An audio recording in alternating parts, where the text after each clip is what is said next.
안녕하세요. 백만송입니다. 오늘 소개드릴 책은 에그하르트 톨레의 지금 이 순간을 살아라입니다.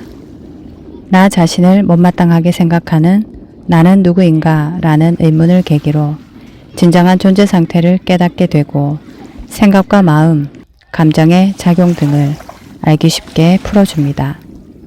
생각을 멈출 수 없다는 것은 엄청난 고통이며 생각은 일종의 질병이다 라고 말하고 있습니다. 명상으로 깨달음을 얻고 생각이 없는 상태를 지속할 수 있게 된 저는 톨레이 말에 지극히 공감합니다. 모두들 빠른 명상 방법을 찾아 톨레가 말하는 것처럼 붓다의 말의 의미대로 깨어난 자가 되시길 기원합니다. 그럼 책 내용으로 들어가 보겠습니다. 깨달음은 우리 안에 있다. 나는 지나간 일에 연연하는 사람도 아니고 흘러가 버린 과거에 별 가치를 두는 사람도 아닙니다. 하지만 내가 어떻게 해서 오늘의 일을 얻고 이 책을 쓰게 되었는지에 대해서는 짤막하게나마 밝히고자 합니다. 30살 무렵까지도 나는 극심한 우울증에 시달렸습니다. 걱정과 불안 속에서 절망의 나락에 떨어지곤 했습니다. 그때의 나를 생각하면 까마득한 전생의 일처럼 여겨지고 나 아닌 다른 사람의 인생을 살았던 것처럼 느껴집니다. 29번째 생일이 지나고 얼마 되지 않은 어느 날 밤 나는 절망적인 두려움에 사로잡혀 있었습니다. 그런 느낌 속에서 헤맨 것이 한두 번이 아니었지만 그날의 두려움은 여느 때보다 강렬했습니다. 밤의 정막 속에서 윤곽만 희뿌옇게 보이는 방 안의 가구들, 먼 곳에서 들려오는 기차 소리, 그 모든 것이 너무나 낯설었습니다. 내가 왜 여기에서 이런 삶을 살아야 한단 말인가? 모든 것이 아무 의미도 없었고 삶 자체가 끔찍스럽기만 했습니다. 무엇보다 지긋지긋했던 것은 나 자신이 어떤 식으로든 존재하고 있다는 사실이었습니다. 도대체 왜, 무엇 때문에 이런 고통의 짐을 짊어지고 살아야 한단 말인가? 무엇 때문에 이런 힘겨운 싸움을 벌여야 한단 말인가? 지상에서 흔적도 없이 사라져버리고 싶은 깊은 갈망이 먹장구름처럼 나를 뒤덮기 시작했습니다. 이런 식으로는 더 이상 살 수 없어. 도대체 나는 왜 이 모양이지? 그런 생각이 머릿속에서 계속 맴돌 때 불현듯 그것이 얼마나 이상한 생각인지를 깨달았습니다. 나 자신을 못마땅해 하는 나는 누구인가? 내가 하나가 아닌 둘이란 말인가? 내가 나 자신을 견딜 수 없다고 느낀다면 나는 둘이어야 마땅하다. 평소에 내가 있어야 하고 나를 못마땅하게 여기는 또 하나의 내가 있어야 한다. 그렇다면 어느 쪽이 진짜 나인 것일까? 갑작스런 이런 깨우침에 머릿속은 모든 작동을 멈춰버렸습니다. 의식은 생생했지만 더 이상 아무 생각도 나지 않았습니다. 그리고는 다음 순간 알 수 없는 에너지의 소용돌이 속으로 빠져 들어가기 시작했습니다. 처음에는 천천히, 그러다가 점점 속도가 빨라지더군요. 두려움이 몰려왔습니다. 온몸이 떨리기 시작했습니다. 그때 저항하지 말라는 목소리가 가슴 속에 울려 퍼졌습니다. 나는 텅 빈 공간 속으로 빠져 들어갔습니다. 그 공간은 바깥에 어딘가에 있는 것이 아니라 나 자신의 안쪽에 있는 것 같았습니다. 갑자기 모든 두려움이 사라지면서 그냥 아득한 공간 속으로 떨어져 내리는데도 나는 스스로를 방치하고 있었습니다. 그 후 무슨 일이 일어났는지에 대해서는 아무 기억도 나지 않습니다. 나는 창밖에서 새가 지저귀는 소리를 들으며 깨어났습니다. 전에는 한 번도 들어본 적이 없는 소리였습니다. 아직 눈을 감은 채 나는 찬란한 다이아몬드의 영상을 보았습니다. 그래, 다이아몬드가 소리를 낼 수 있다면 바로 이런 소리가 날 거야. 나는 눈을 떴습니다. 새벽의 첫 햇살이 커튼을 통해 스며들고 있었습니다. 빛이라는 것은 우리가 아는 것보다 훨씬 더 많은 것을 품고 있다는 것을 생각이 아닌 느낌으로 알 수 있었습니다. 커튼을 통해 스며드는 부드러운 빛은 사랑 그 자체였습니다. 눈물이 왈칵 솟았습니다. 나는 자리에서 일어나 방 안을 서성거렸습니다. 너무나 익숙한 방이었지만 한 번도 제대로 본 적이 없다는 사실이 떠올랐습니다. 방금 새로 태어난 것처럼 모든 것이 싱싱하고 신선했습니다. 연필이나 빈병 따위를 하나씩 집어들고 들여다보며 그 활기찬 아름다움에 연신 감탄사를 터뜨렸습니다. 그날 나는 시내 곳곳을 헤매고 다녔습니다. 갓 태어난 아기처럼 지상의 삶 전체가 내 눈에는 온통 기적으로 보였습니다. 그 후 5개월 동안은 흔들림 없는 평화와 기쁨 속에서 살았습니다. 하지만 이후로는 차츰 그 강도가 줄어들었습니다. 그런 상태가 너무도 자연스러운 나의 일부가 되었기 때문에 그렇게 느꼈을 수도 있습니다. 1장 마음은 내가 아니다. 깨달음을 가로막는 가장 큰 장애. 진정한 깨달음이란 무엇인가요? 30년 동안 길가에 앉아서 국어를 해온 거지가 여느 날과 마찬가지로 한 푼 줍쇼 라는 말을 나지막이 중얼거리고 있었습니다. 거지가 내밀고 있는 낡은 야구 모자에는 가끔씩 동전이 떨어졌습니다. 지나가던 한 행인이 거지에게 말했습니다. 난 가진 게 아무것도 없으니 적선도 할 수가 없구려. 그런데 당신이 걸터 앉아있는 그건 뭐요? 이거 말이요. 그냥 낡은 상자일 뿐입죠. 난 늘상 이 위에 앉아있었어. 언제부터인지 모르지만 어쨌든 쭉 난 이 상자 위에 앉아있었소만. 행인은 상자를 가리키며 말했습니다. 한 번이라도 그 안을 들여다본 적이 있어? 그건 봐서 뭘 하게요. 안에는 아무것도 없어요. 안을 한번 들여다보시구려. 행인이 다그쳤습니다. 거지는 마지못해 상자 뚜껑을 들어 올렸습니다. 그런데 웬일입니까? 상자 안에는 놀랍게도 황금이 가득 차 있었습니다. 나 또한 여러분에게 줄 것이 아무것도 없습니다. 이야기 속의 행인과 마찬가지로 여러분이 지니고 있는 것들과 그 내부를 들여다보라고 말할 뿐입니다. 하지만 내가 들여다보라고 말하는 것은 이야기에서처럼 여러분과 분리되어 있는 무엇이 아니라 여러분 자신입니다. 바로 여러분 자신의 내면 말입니다. 누군가는 난 거지가 아니요 라고 항변할지도 모릅니다. 하지만 아무리 물질적으로 풍족하다 해도 존재의 기쁨과 흔들리지 않는 평화라는 참된 재산을 발견하지 못했다면 그는 아직 이 이야기에 나오는 거지처럼 헤매고 있는 것입니다.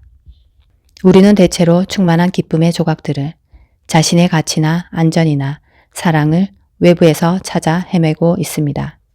하지만 우리는 그 모든 것을 아니 세상이 제공하는 그 무엇에도 비길 수 없는 보물상자를 우리들 내면에 이미 갖고 있습니다. 깨달음이란 먼데 있는 것이 아닙니다. 깨달음은 아무리 다가가도 붙잡을 수 없는 초월의 세계가 아닙니다. 깨달음이란 자신의 존재와 하나됨으로써 느끼는 자연스러운 상태일 뿐입니다. 어떠한 힘 앞에서도 부서지지 않는 그 무엇, 겉거죽의 나보다 훨씬 위대한 그 무엇에 연결된 상태입니다. 내 이름과 모습 뒤에 숨어있는 본래의 나를 발견하는 것입니다. 이러한 연결 상태를 느끼지 못하기 때문에 진정한 나 자신으로부터 나를 둘러싼 세계로부터 단절된 듯한 착각에 빠지게 되는 것입니다. 자각하든 자각하지 못하든 스스로를 외로운 섬처럼 여기게 되는 것은 그 때문입니다. 그래서 두려움이 엄습하고 안팎으로 갈등이 생겨나는 것입니다. 붓다는 깨달음을 번뇌의 끝이라고 했습니다. 나는 그 정의를 좋아합니다. 거기에는 인간성을 뛰어넘어야만 깨달을 수 있다는 어떠한 암시도 없습니다. 그렇습니다. 물론 그것이 깨달음에 대한 완벽한 정의라고는 할 수 없습니다. 깨달음이란 단지 번뇌가 아니라는 이야기일 뿐이니까요. 그러나 더 이상 번뇌가 없다면 무엇이 남을까요?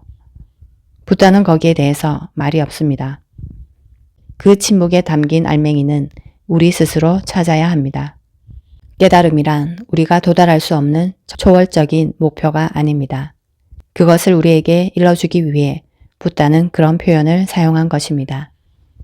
그렇게 친절을 베풀었음에도 대다수의 불자들은 깨달음을 붓다만의 영역으로 치부해버리고 이번 생에서는 이룰 수 없는 일이라고 믿고 있습니다. 진정한 존재 상태란 어떤 것인가요? 태어나면 죽어야 하는 무수한 형태의 생명체 너머에는 영원한 오직 하나의 생명이 자리합니다. 그것은 저 너머에 있지만 모든 생명체 안에 깃들어 있습니다. 우리들 각자에게는 눈에 보이지 않고 영원히 부서지지 않는 영원한 생명이 깃들어 있는 것입니다. 우리는 지금이라도 당장 가장 깊은 곳에 있는 우리 자신, 우리의 진정한 본질에 접근할 수 있습니다. 그러나 이를 생각으로 이해하려고 하면 안 됩니다.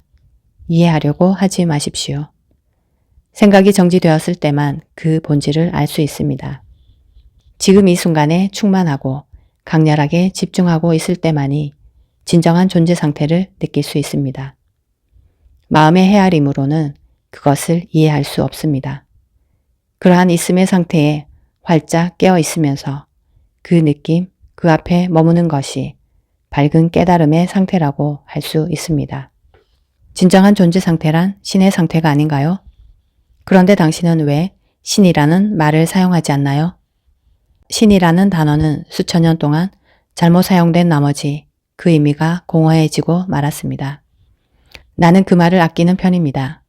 그 말의 뒤편에 광대하게 펼쳐지는 신성한 세계를 흙깃이나마 엿보지도 못한 사람들이 마치 잘 알고 있는 것처럼 태연스럽게 그 말을 사용하곤 합니다.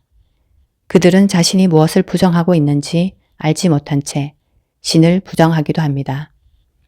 그 결과는 어떻습니까?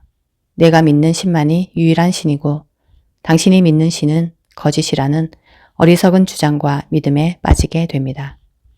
심지어 니체는 신은 죽었다는 명제를 남겨 유명해지기도 했습니다.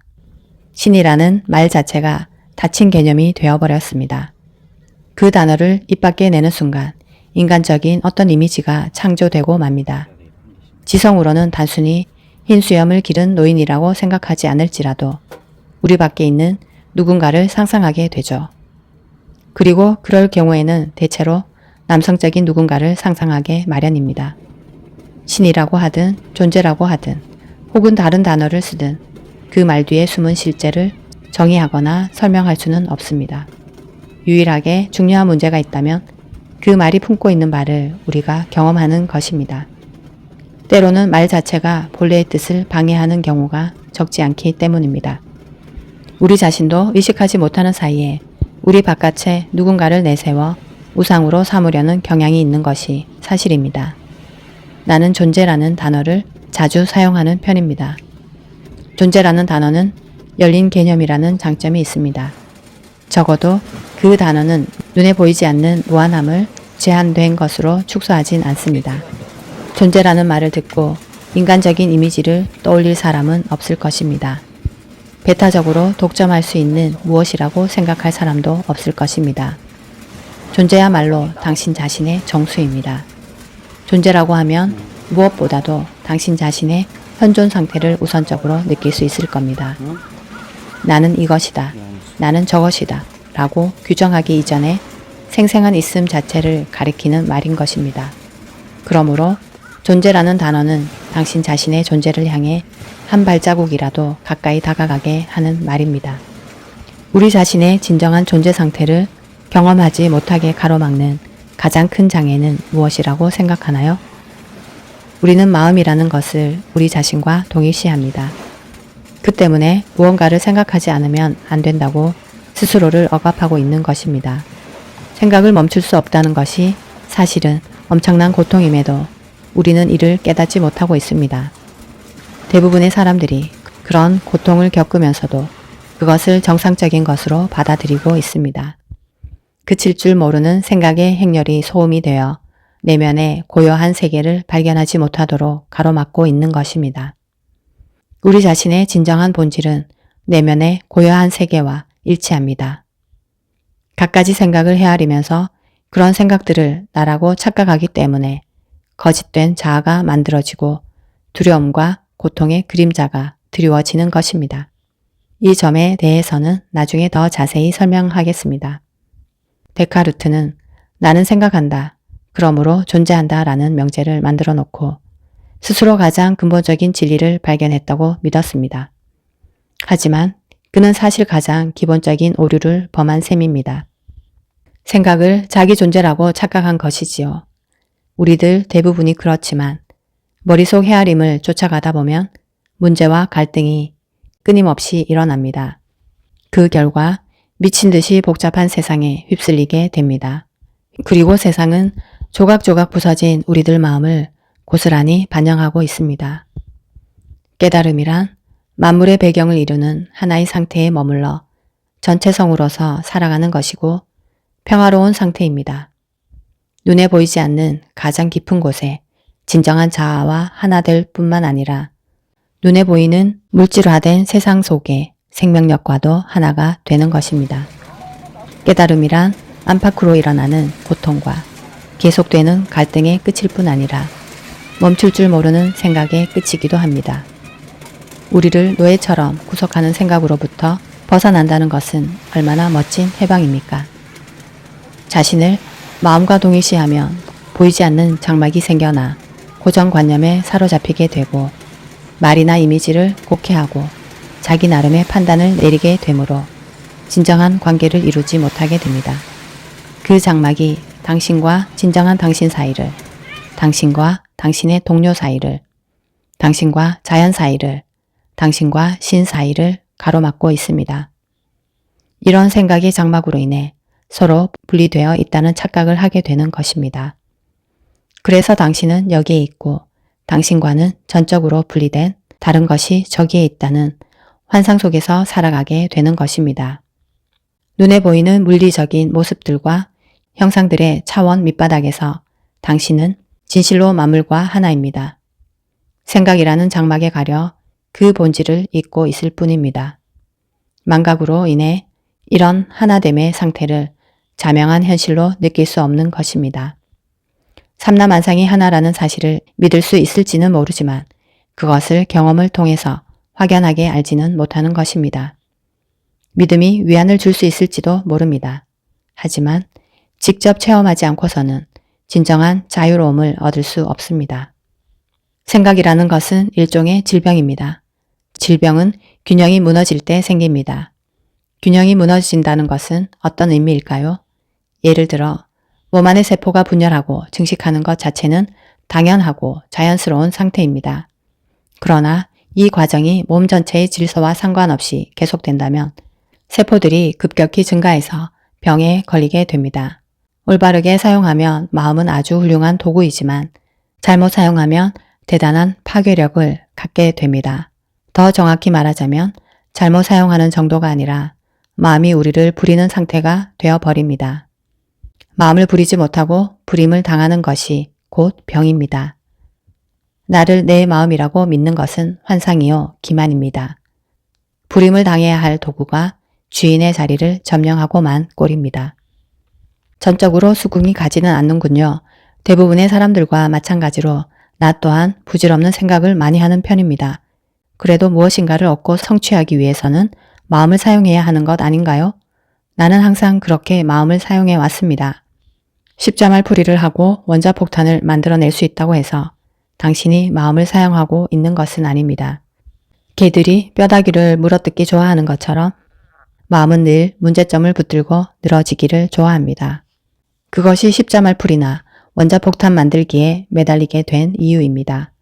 진정한 당신 자신은 사실 거기에 대해 아무런 흥미도 없습니다. 이쯤에서 당신에게 묻겠습니다. 당신은 원할 때면 언제나 마음에서 벗어나 자유로울 수 있습니까? 마음을 꺼버리는 단추를 갖고 있습니까? 생각을 완전히 멈추는 것 말인가요? 난 그렇게 할 수 없습니다. 순간적으로 생각이 멈추는 경우는 있겠지만 그렇다면 마음이 당신을 사용하고 있는 것입니다. 당신은 무의식적으로 마음을 자신과 동일시하고 있습니다. 그래서 마음의 노예가 되어 살고 있다는 것조차 알지 못하고 있습니다. 자신도 모르게 마음에게 점령당하고 점령한 실체를 당신 자신이라고 여기고 있는 것입니다. 자유를 향한 첫걸음은 점령한 실체인 생각하는 자가 진정한 당신이 아님을 깨닫는 데 있습니다. 이를 알면 당신을 점령하고 있는 실체를 관찰할 수 있게 됩니다. 생각하는 자를 유심히 지켜보기 시작하는 순간 더 높은 차원의 의식이 활성화되는 겁니다. 당신은 그제야 생각 너머에는 광대한 알매 영역이 있으며 생각이란 단지 그러한 알매 영역의 아주 작은 일부분에 불과하다는 사실을 자각하기 시작할 것입니다. 당신은 또한 깨우치게 되겠죠. 아름다움과 사랑, 창조력과 기쁨, 내면의 평화 같이 진정 중요한 것들은 마음 너머에서 온다는 것을. 그럼으로써 망각의 오랜 잠에서 깨어나는 것입니다. 당신 자신을 마음으로부터 자유롭게 풀어놓으라. 생각하는 자를 지켜본다는 것은 정확히 무슨 뜻인가요? 어떤 사람이 의사에게 머릿속에서 목소리가 들린다고 말하면 의사는 그에게 정신병원에 가보라고 할 겁니다. 하지만 사실은 모든 사람이 머릿속으로 하나 이상의 목소리를 듣고 있습니다. 자기도 모르는 사이에 생각이 저절로 진행되고 있는 것입니다. 그래서 머릿속에서는 독백이나 대화가 그칠 줄 모르고 이어집니다. 거리를 걷다가 혼자서 중얼거리는 미친 사람을 만나는 것은 드문 일이 아닙니다. 하지만 정상적인 사람이라도 별 다를 것이 없습니다. 단지 입 밖으로 큰 소리를 내지 않을 뿐이지요. 그 목소리는 뭔가 자기 의견을 내놓고 추측하고 판단하고 비교하고 불평하고 좋아하고 싫어합니다. 그때그때의 특정한 상황에 관련된 것이 아닐 수도 있습니다. 가깝거나 먼 과거를 재현할 수도 있고 미래에 일어날 수 있는 상황을 연습하거나 상상하는 것일 수도 있습니다. 일이 잘못되는 부정적인 결과를 상상하기도 하는데 이것이 소위 근심 걱정이라는 것입니다. 때로 그 목소리는 시각 이미지나 영상을 동반하기도 합니다. 그 목소리는 가까운 장래에 관한 상황일 때조차 과거에 비추어서 그 상황을 해석합니다. 왜냐하면 그 목소리는 당신의 조건화된 마음에서 나오기 때문입니다. 마음이란 당신이 유산으로 물려받은 집단적인 문화의 소산일 뿐 아니라 당신 자신이 겪은 과거 역사의 산물이기도 합니다. 그래서 과거의 눈을 통해 현재를 보고 판단하면서 완전히 왜곡된 시각을 갖게 되는 것입니다. 그 목소리야말로 당신 자신의 가장 큰 적입니다. 당신의 머릿속에는 대개 자기 자신을 끊임없이 공격하고 처벌하여 활력을 앗아가는 고문 도구가 들어있는 것입니다. 말할 수 없는 불행과 고통, 질병이 생겨나는 이유가 거기에 있습니다. 그러나 여기 복된 소식이 있습니다. 당신은 당신 자신을 마음으로부터 자유롭게 놓아줄 수 있습니다. 이것이야말로 유일하고도 진정한 해방입니다. 지금이라도 당장 첫걸음을 내디딜 수 있습니다. 가능하면 자주 머릿속에서 들리는 목소리에 귀를 기울이기 시작하십시오. 낡은 축음기를 틀어놓은 것처럼 오랜 세월 되풀이해서 들려왔던 사고 유형에 특히 주의를 기울이십시오. 이것이 내가 생각하는 자를 지켜보라는 의미입니다. 머릿속에서 들려오는 목소리에 귀 기울이면서 그 자리에 목격자로 머물러 있어야 합니다. 그 목소리에 귀를 기울일 때는 아무런 견해도 갖지 말고 그저 듣기만 하십시오. 아무런 판단도 하지 말고 비난을 퍼붓지도 마십시오. 판단을 하거나 비난을 하면 똑같은 목소리가 뒷문을 통해 다시 들어오는 셈입니다. 목소리가 들리면 아, 목소리가 들리는구나 하고 알아차리기만 할 뿐 거기에 끼어들지 말고 여기에 남아 그저 지켜보기만 하는 것입니다. 이것이 생생하게 깨어있는 것이고 이것이 자기 자신의 현존을 느끼는 것입니다. 이것은 생각이 아니며 마음을 초월하여 일어나는 현상입니다. 생각에 주의를 기울이게 되면 당신은 그 생각뿐 아니라 그 생각의 목격자인 자신 또한 의식하게 됩니다. 새로운 차원의 의식이 들어오게 되는 것입니다. 자신의 생각에 주의를 기울임에 따라 그 생각의 저변이나 뒤안에 있는 더 깊은 곳에 당신 자신을, 그 현존을 느끼게 됩니다. 그때 당신을 점령하고 있던 생각은 힘을 잃고 재빨리 자리를 피합니다. 왜냐하면 생각을 자신과 동일시함으로써 더 이상 거기에 힘을 부여하지 않기 때문입니다. 이렇게 해서 제멋대로 날뛰는 생각의 횡포를 막을 수 있게 되는 것입니다. 생각이 자리를 비키면 당신은 생각의 흐름이 끊어지는 경험을 하게 될 것입니다. 무심의 틈새를 경험하는 것입니다. 이 틈새가 처음에는 몇 초에 지나지 않겠지만 점차 길어질 겁니다. 무심의 틈새를 경험할 때 당신은 내면의 고요와 평화를 느끼게 됩니다. 평소에는 마음에 의해 가려져 있던 존재와의 자연스러운 합일감이 바로 이것입니다. 연습을 거듭할수록 고요와 평화의 느낌이 점점 깊어질 것입니다. 사실 그 깊이는 끝이 없습니다. 당신은 또한 깊은 내면에서부터 불가사의한 존재의 기쁨이 번져 나오는 것을 느끼게 될 것입니다. 이것은 결코 무아지경의 상태가 아닙니다. 결코 의식을 잃는 것이 아닙니다. 오히려 그 반대죠. 평화를 얻는 대신 의식이 흐려지고 고요함을 얻는 대신 활력과 예민함이 줄어든다면 무엇 때문에 그걸 얻으려고 애쓰겠습니까? 내면의 연결 상태 속에서 당신 자신을 생각과 동일시 했을 때보다 훨씬 더 또렷이 깨어있게 될 것입니다. 존재의 충만한 상태가 되는 겁니다. 그와 더불어 에너지 장의 진동 주파수가 높아져서 몸이 더욱 건강해지고 생명력이 넘치게 될 것입니다. 무심의 영역으로 깊이 들어감에 따라 소위 순수의식의 상태를 경험하게 됩니다. 그 상태에서는 현존하는 느낌이 너무나 강렬하고 매혹적이어서 모든 생각과 감정, 육체뿐만 아니라 외부 세상 전체가 상대적으로 무의미해집니다. 순수의식의 상태는 자기중심적인 상태가 아니라 자기가 없어지는 상태입니다. 당신은 그제야 나 자신에 대한 예전의 생각들을 뛰어넘을 수 있게 됩니다. 그러한 현존이야말로 당신 자신의 진정한 본질이며 동시에 당신보다 훨씬 더 위대한 무엇입니다. 내가 말하는 바가 역설적이거나 모순된 것처럼 들릴 수도 있을 겁니다. 하지만 나로서는 달리 표현할 길이 없습니다. 감정이란 마음에 대한 몸의 반응이다. 감정이란 무엇일까요? 나는 마음보다는 감정에 사로잡히는 경향이 더 짙은 것 같아요. 마음이란 단지 생각만을 일컫는 것은 아닙니다. 마음은 생각뿐 아니라 우리가 느끼는 감정과 무의식적인 반응까지 포함합니다. 감정은 마음과 몸이 만나는 곳에서 일어납니다. 감정이란 생각에 대한 몸의 반응입니다. 몸속에서 일어나는 마음의 반영이라고 말할 수도 있을 겁니다. 공격적이거나 적대적인 생각을 하면 우리 몸 안에는 분노 에너지가 강화됩니다. 몸이 전투태세에 들어가는 것이죠. 육체적으로나 심리적으로 위협을 당하고 있다고 생각하면 몸을 움츠리게 되는데 이것은 우리가 두려움이라고 부르는 몸의 반응입니다. 연구에 따르면 강렬한 감정은 신체 내부의 생화학적 변화를 일으킨다고 합니다. 이러한 변화가 감정이 가진 육체적, 물리적인 면입니다.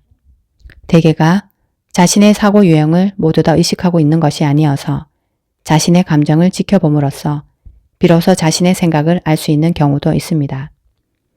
좋아하고 싫어하는 마음이 생기고 판단하고 해석하면서 그러한 생각들을 자기 자신이라고 동일시하면 할수록 다시 말하자면 지켜보는 의식으로서 현존하지 않으면 않을수록 감정적인 에너지 소비가 더 많아집니다. 감정을 느낄 수 없고 감정으로부터 완전히 벗어날 수 있다면 당신은 감정이라는 것을 순수하게 육체적인 차원에서 육체의 문제나 증상으로서 경험하게 될 것입니다.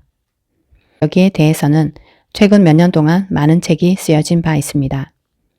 자신도 모르는 강한 무의식적 감정이 우연처럼 보이는 외부적인 사건으로 형상화되어 나타날 수도 있습니다. 엄청난 분노를 품고 있으면서도 이를 알지 못하고 또 그것을 표출해 보지도 못한 사람들은 분노를 품고 있는 다른 사람들로부터 뚜렷한 이유도 없이 신체적인 공격이나 언어적인 폭력을 당하곤 합니다. 나는 이런 것을 자주 목격해 왔습니다. 그런데 왜 그럴까요? 그것은 자신도 모르게 강한 분노를 발산함으로써 다른 사람들에게 잠재되어 있는 분노를 자극하는 것입니다. 감정을 느끼는데 어려움을 겪는다면 몸 안의 에너지장에 주의를 집중하는 것부터 시작해 보십시오. 몸이 말하는 바에 가만히 귀 기울여 보십시오. 그러면 감정이 말하는 소리가 들릴 것입니다. 감정을 관찰하는 것이 생각을 관찰하는 것만큼 중요한가요? 감정에는 보통 왕성하고 활발한 생각이 따르게 마련입니다. 그 에너지가 지나치게 압도적인 나머지 처음에는 그냥 지켜보고 있기가 쉽지 않을 것입니다. 감정은 우리를 점령하려 하고 대개는 그렇게 되고 맙니다. 거기에 휩쓸리게 되면 감정은 일시적이나마 나가 되어 버립니다. 생각과 감정은 서로를 돌고 도는 못된 습성이 있어서 서로를 부채질합니다. 일련의 생각들은 감정의 형태로 스스로를 확대하고 감정의 진동 주파수는 애초의 생각들에 계속해서 먹이를 제공합니다. 감정의 원인으로 인식되는 상황이나 사건 또는 사람에 대해 생각을 거듭할수록 그런 생각들이 감정의 에너지를 불어넣고 그렇게 에너지를 얻은 감정은 다시 생각의 에너지를 불어넣는 식으로 서로를 키워가는 것입니다.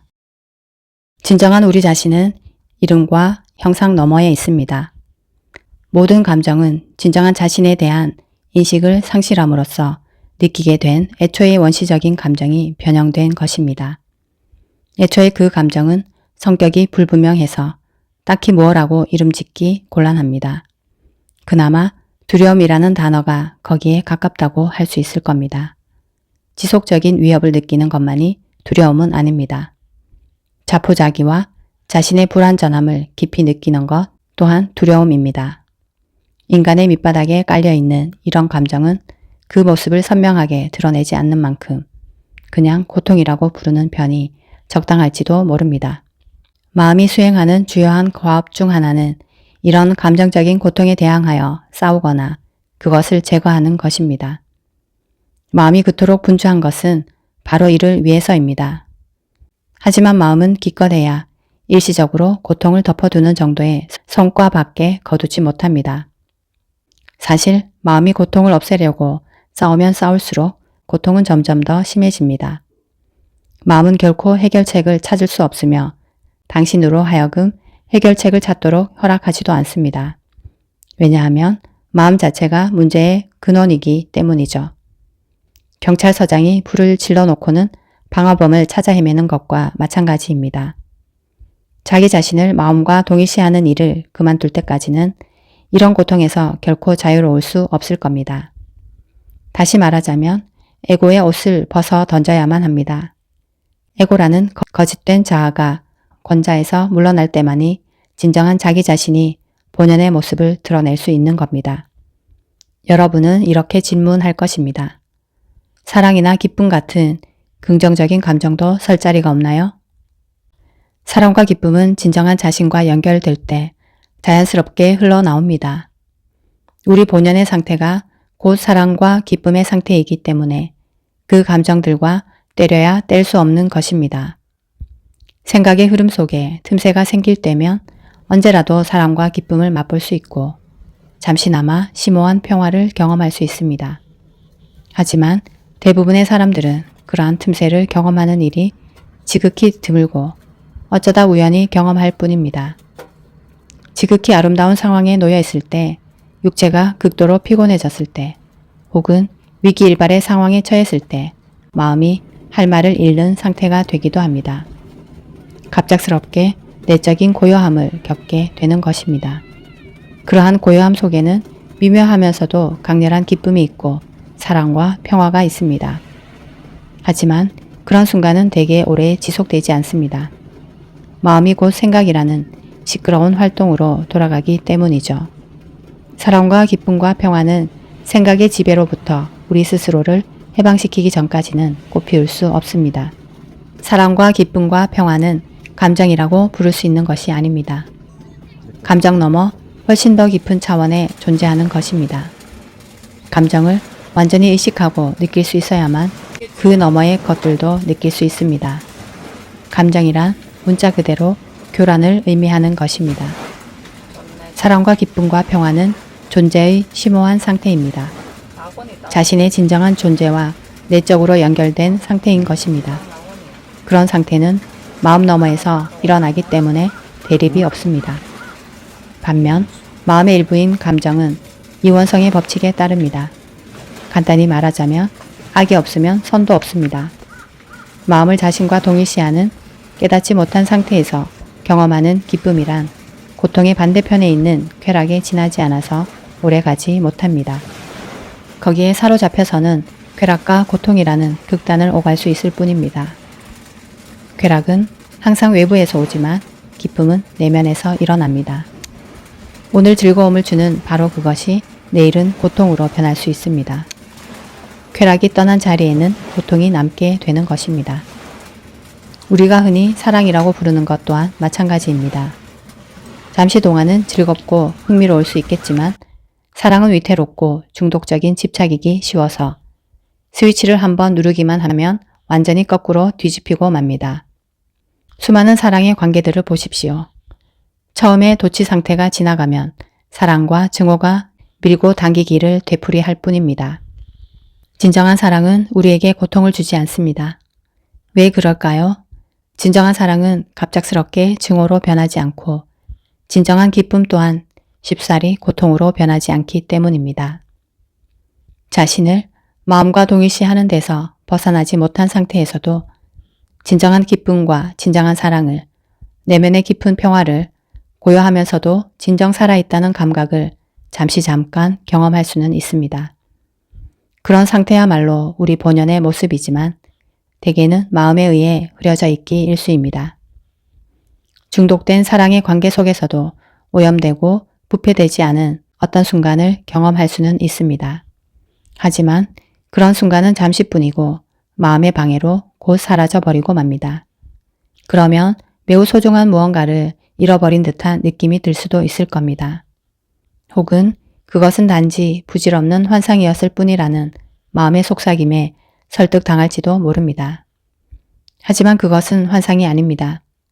그것은 잃으려야 잃을 수도 없는 것입니다. 그것은 우리가 본래 처해 있던 상태의 일부이기 때문에 마음에 의해 가려질 수는 있지만 파괴될 수는 없습니다. 하늘이 잔뜩 흐려 있을 때에도 태양은 사라진 것이 아닙니다.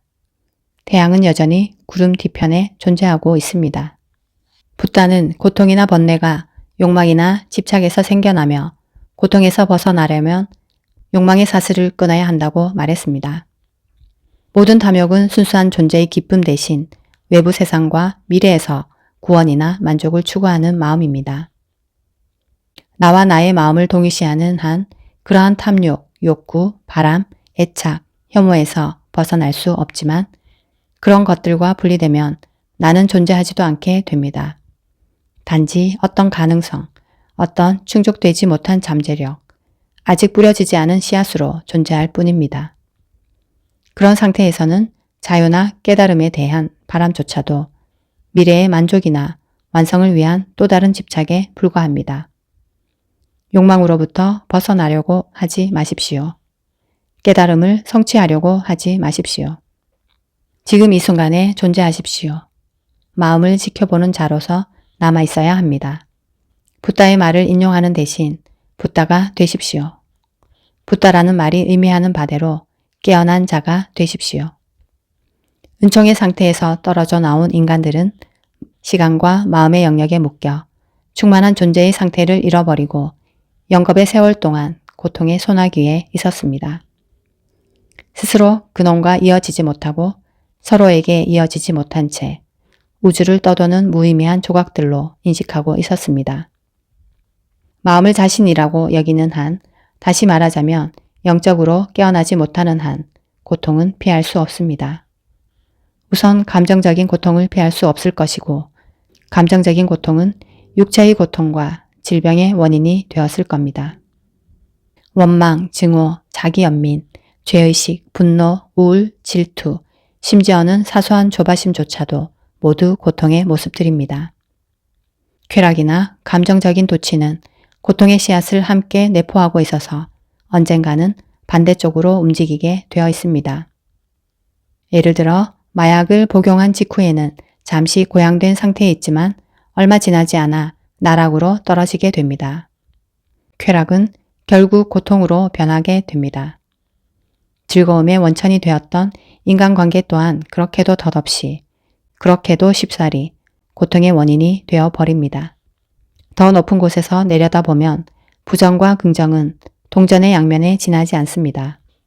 어느 쪽이든 마음을 자신과 동일시하는 에고의 상태로 있는 한 잠재적 고통을 품고 있는 것입니다. 고통에는 두 종류가 있습니다. 지금 만들어내는 고통과 마음과 육체 속에 아직 살아남아 있는 과거의 고통이 그것입니다. 어떻게 하면 지금 이 순간 고통을 만들어내는 일을 그만둘 수 있을까요? 어떻게 하면 과거의 고통을 녹일 수 있을까요? 이제부터는 그것에 대해 이야기하고자 합니다. 2장 고통에서 벗어나기. 있는 그대로 받아들이라. 누구도 고통과 슬픔에서 온전히 자유로울 수는 없습니다. 그러니 피하려고 애쓰기보다는 더불어 함께 사는 법을 배워야 하는 것 아닌가요? 인간이 겪는 고통의 대부분은 불필요한 것들입니다. 분주히 움직이는 마음을 지켜보지 않는 한 고통은 저절로 만들어집니다. 지금 이 순간에 고통을 만들어내는 것은 있는 그대로 받아들이지 않기 때문이거나 있는 그대로에 대한 무의식적인 저항이 나타난 것입니다. 그러한 저항은 생각의 차원에서 보면 판단의 형태를 띠고 감정의 차원에서 보면 부정의 형태를 띱니다.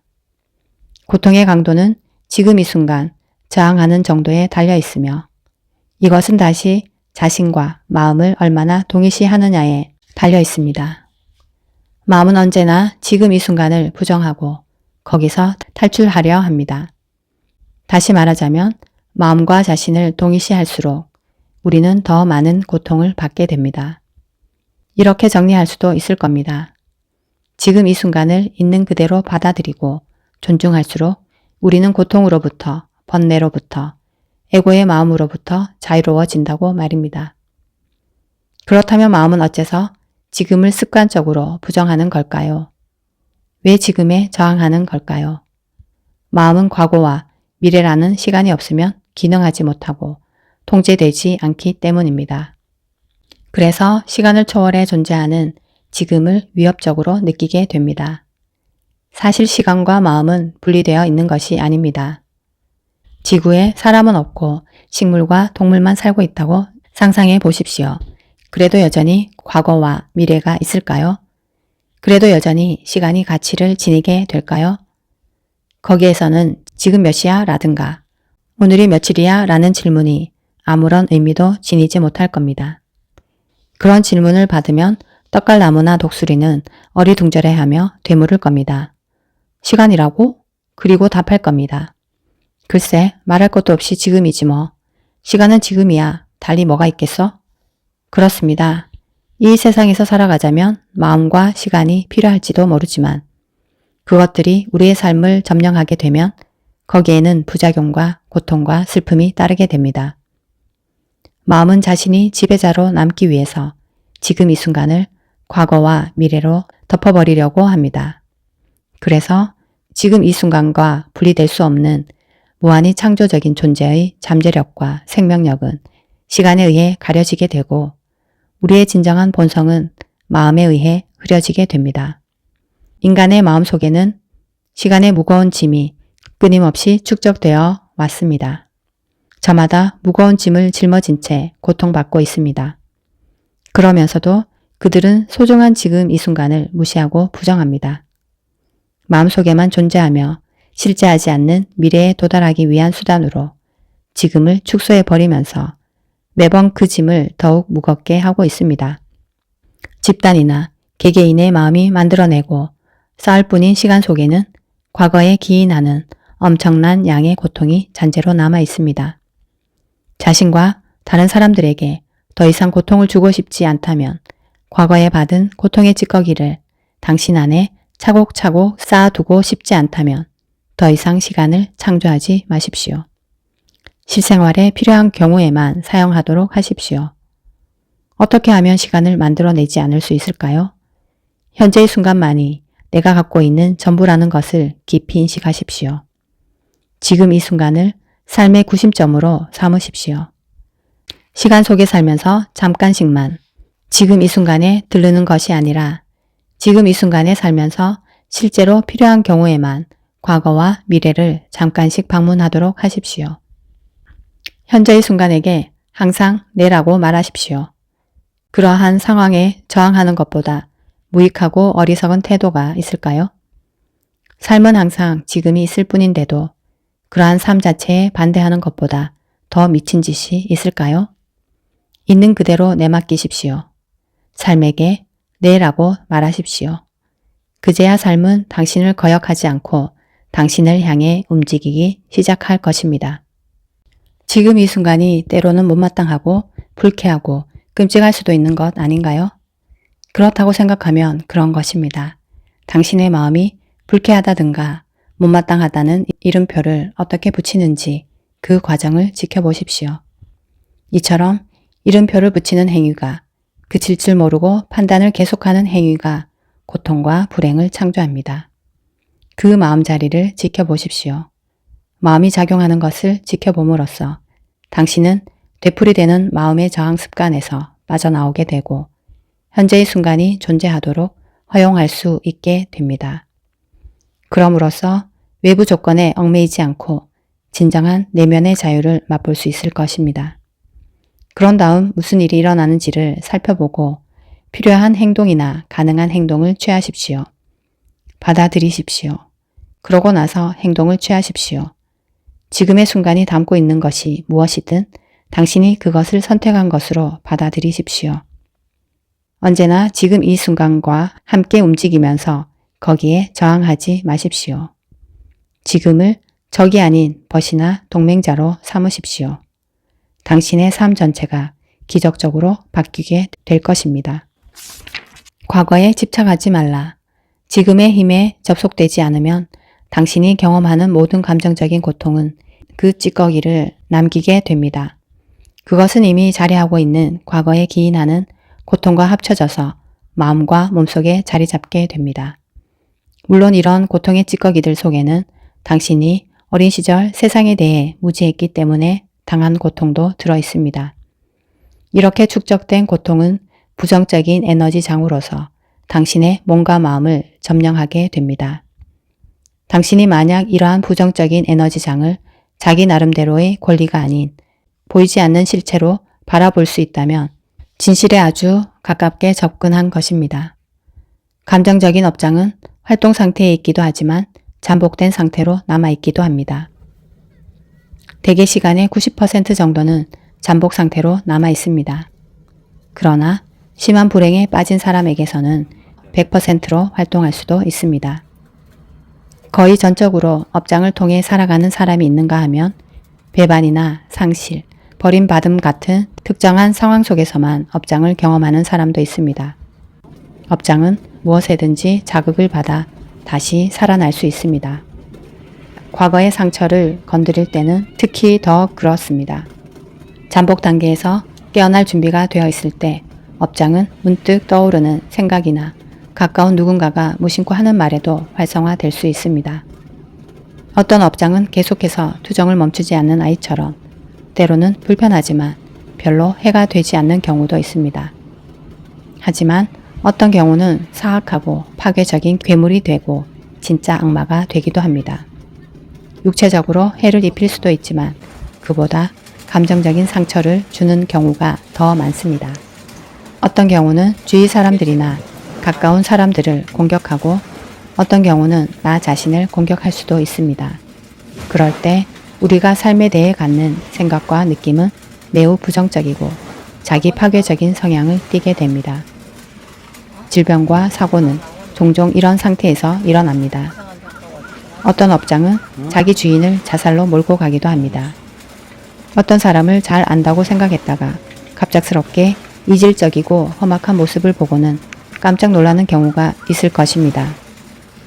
그러나 다른 사람들보다 당신 안에 있는 그런 모습을 관찰하는 것이 더 중요합니다. 당신 자신 안에서 업장을 불러일으킬 수 있는 어떤 징후가 있는지를 잘 살펴보십시오.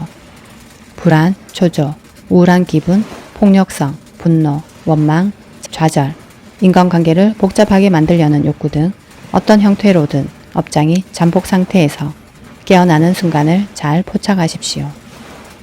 업장은 마치 살아있는 생물처럼 살아남기 위해 애쓰지만 당신이 무의식적으로 동화되는 동안에만 살아갈 수 있습니다. 그때 업장이 깨어나서 당신을 점령하여 당신이 되고 당신을 통해서 살아가고 당신을 통해 먹이를 구합니다. 그것은 그 자신과 같은 종류의 에너지와 공명하며 어떤 식으로든 분노라든가 파괴, 증오, 비탄, 감정적인 사건, 폭력, 질병 등의 고통을 만들어내는 것들을 먹고 살아갑니다. 업장이 우리를 점령했을 때는 당신의 생활 속에 그 자신의 에너지 주파수를 반영하는 상황을 만들어냅니다. 고통은 고통만을 먹고 살아갑니다. 고통이 기쁨을 먹고 살지는 못합니다. 이질적인 것을 먹으면 소화가 안 되는 것은 당연한 거죠. 업장이 일단 당신을 점령하면 당신은 더 많은 고통을 원하게 됩니다. 당신은 그 희생자나 하수인이 되어 고통을 주거나 스스로 고통받고 싶어 하게 됩니다. 두 가지를 모두 원하기도 합니다. 사실 고통을 주는 것과 고통을 당하는 것은 별 차이가 없습니다. 물론 그것을 의식하지 못하기 때문에 자신은 고통을 원하지 않는다고 극구 부인하려 할 것입니다. 그러나 당신 자신을 자세히 들여다보면 자신을 향한 것이든 남을 향한 것이든 고통을 계속해서 유지하려고 하는 경향이 있음을 알게 될 겁니다. 그 같은 상태를 분명히 알아차릴 때 고통은 용해되어 버릴 것입니다. 왜냐하면 더 많은 고통을 원하는 것은 미친 짓이며 아무도 의식적으로는 미쳐있지 않기 때문입니다. 에고가 들이우는 어두운 그림자인 업장은 의식의 빛을 두려워합니다.